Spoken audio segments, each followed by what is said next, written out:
Namasté. Bienvenue sur la chaîne Ougourou Mario. Aujourd'hui, on va s'intéresser à un très merveilleux sujet qui, j'espère, va vous enchanter. Il s'agit de l'ivresse de l'être. Question complexe, il va de soi. On peut remarquer que nous cherchons tous l'ivresse sous différentes formes. Nous cherchons tous à modifier notre état de conscience. Certains abusent de l'alcool, de la drogue, des médicaments, en vente légale ou non. Même la cigarette nous amène à un état d'ivresse. La preuve, restez quelques semaines sans fumer et fumez-en une, vous allez voir, vous allez être étourdi. J'en sais quelque chose, croyez-moi, dans ce domaine-là. Toutes ces substances modifient l'état de conscience. On est dans un état second, un état d'ivresse. Certaines créent une euphorie. D'autres amènent des hallucinations. D'autres amènent des perceptions modifiées. Il y a aussi l'ivresse émotive et affective. Quand on est en amour, la vie nous semble plus belle, on se sent plus heureux. On est dans un état de conscience modifié. L'ivresse émotive, évidemment, quand on est en colère, quand on a de la peine, du chagrin, ou quand on connaît une joie intense. Grosso modo, ces états d'ivresse varient entre deux pôles, entre la souffrance et le plaisir. Évidemment, en tant qu'individu, nous cherchons à éviter la souffrance. Nous la fuyons de différentes façons et c'est souvent pour cette seule raison que nous voulons modifier notre état de conscience. La souffrance nous semble quelque chose d'insupportable. Et de même, nous recherchons constamment le plaisir. Et parce que nous cherchons le plaisir, nous cherchons l'ivresse. Parce que pour nous, l'ivresse est souvent synonyme de plaisir. Et puisqu'il est question d'ivresse émotive, on n'a qu'à penser aux bonnes et aux mauvaises émotions. Comme lorsqu'on écoute de la musique que l'on aime, on ressent de bonnes émotions. Mais quand on entend un bruit agaçant, par exemple, c'est une émotion plutôt négative. Ou quand on entend des paroles ou des critiques, par exemple, ce sont des émotions qui nous déplaisent, qui nous font souffrir. Mais qui souffre?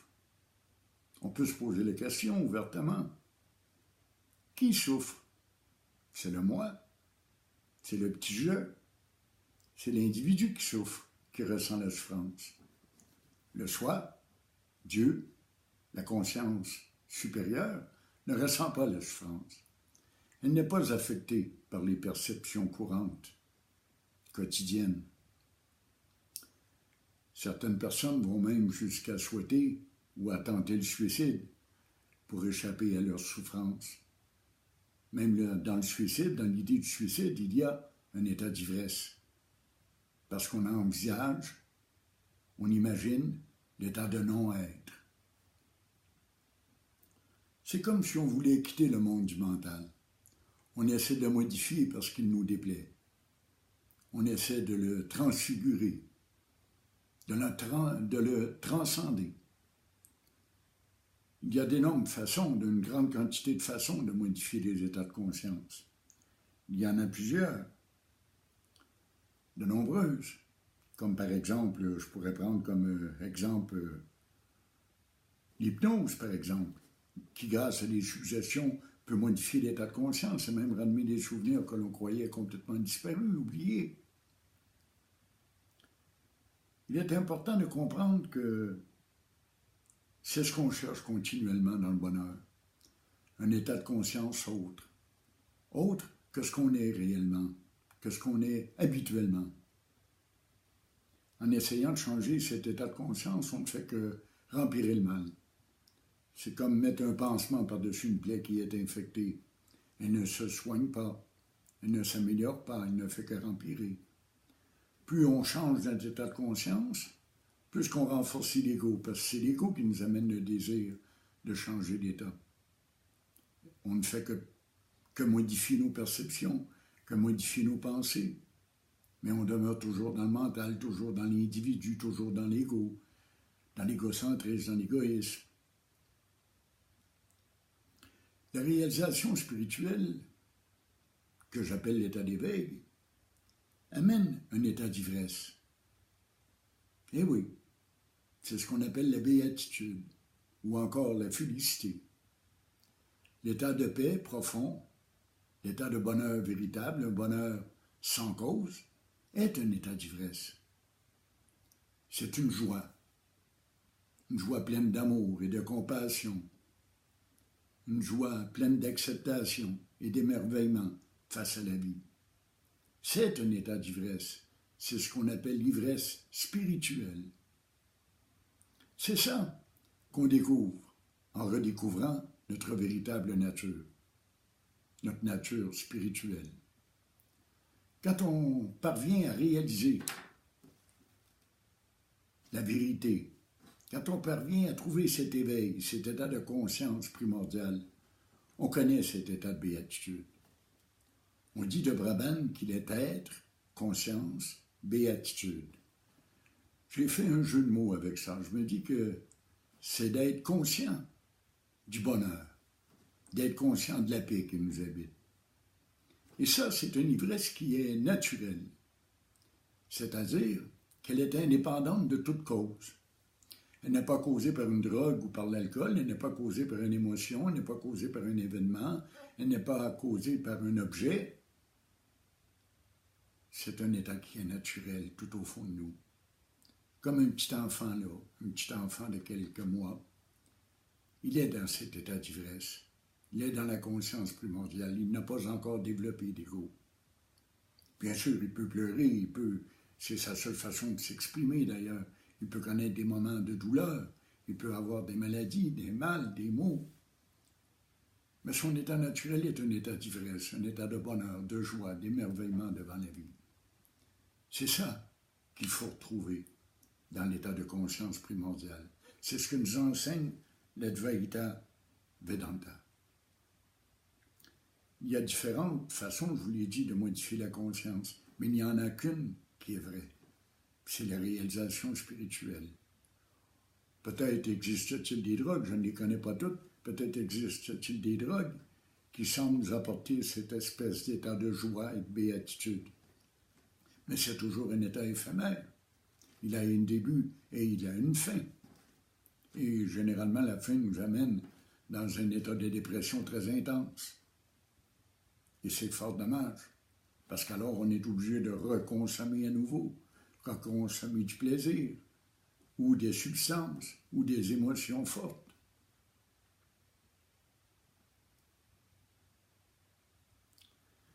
Dans les livres anciens, les livres spirituels, on parle souvent de l'ambroisie. Peut-être est-ce un mot nouveau pour vous. On l'appelle le nectar des dieux. Il y a des gens qui ont pris ça au sens matériel, puis qui ont essayé de trouver une substance quelconque qui apporterait cet état d'ivresse spirituelle, de bonheur immortel, de bonheur sans fin, de paix profonde. On a cru longtemps qu'il s'agissait d'une substance, mais ce n'est pas le cas. Quand on parlait d'ambroisie, on parlait du nectar des dieux, on parlait de cette béatitude qui vient de la réalisation spirituelle, qui est le résultat d'une pratique méditative et d'attention constante à l'instant présent. C'est ça, c'est l'éveil, c'est l'ivresse du soi, ce qu'on appelle le soi, ce qu'on appelle Brahman, Dieu, le divin, lui, peu importe le nom que vous lui donnez, effectivement, vous le savez. L'éveil, c'est l'ivresse du soi. Et le soi, c'est le bonheur, c'est la paix, c'est le contentement, c'est l'acceptation, c'est la non-affectation par les événements, par les émotions, par ce qui arrive, par ce qui va, parce qu'on perd, parce qu'on gagne. Peu importe ce qui est, on demeure dans cet état d'ivresse. Le plus grand des bonheurs, c'est de connaître cette béatitude. Pourquoi dis-je que c'est le plus grand des bonheurs?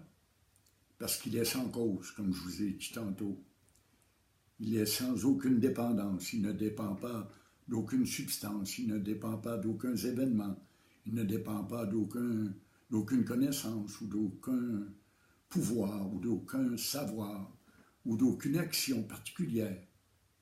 C'est le résultat de la pratique spirituelle. C'est fascinant. C'est un bonheur, une béatitude, une félicité, une paix, une grâce accordée par Dieu. Car on est ce divin, on est lui, tout est un.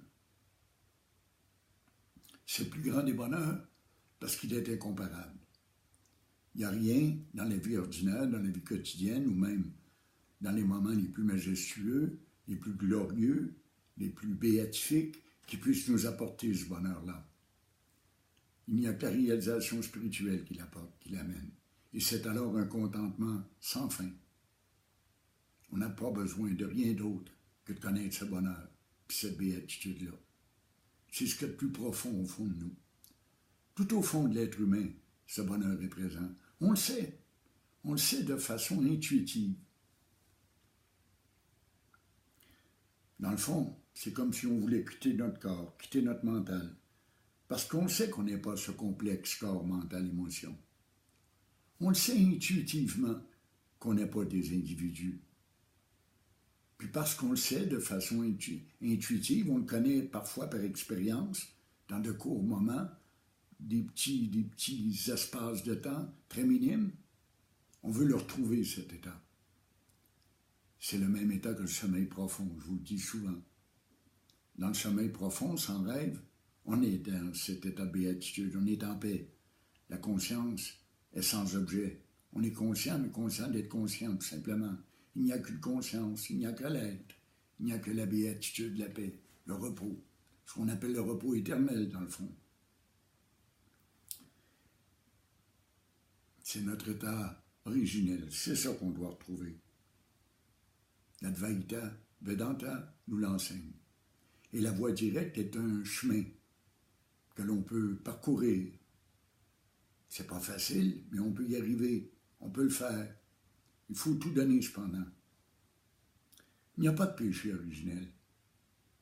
Le seul fait de penser qu'il y en a un, c'est déjà un péché, et peut-être le plus grand qui soit. Il n'y a que la béatitude et la paix, c'est ce que nous sommes en réalité.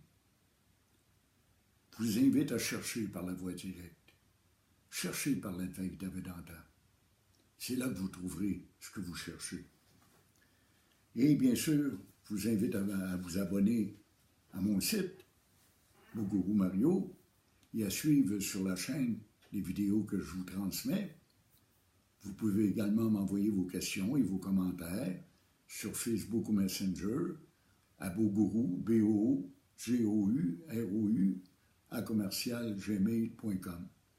Et vous le savez, les étoiles derrière sont de moi.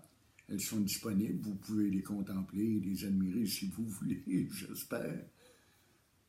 Vous pouvez donc les voir sur le site Artiste peintre, toile à vendre, Mario Martel. Et je vous souhaite le plus beau, la plus belle, la plus magnifique de toutes les journées. Merci.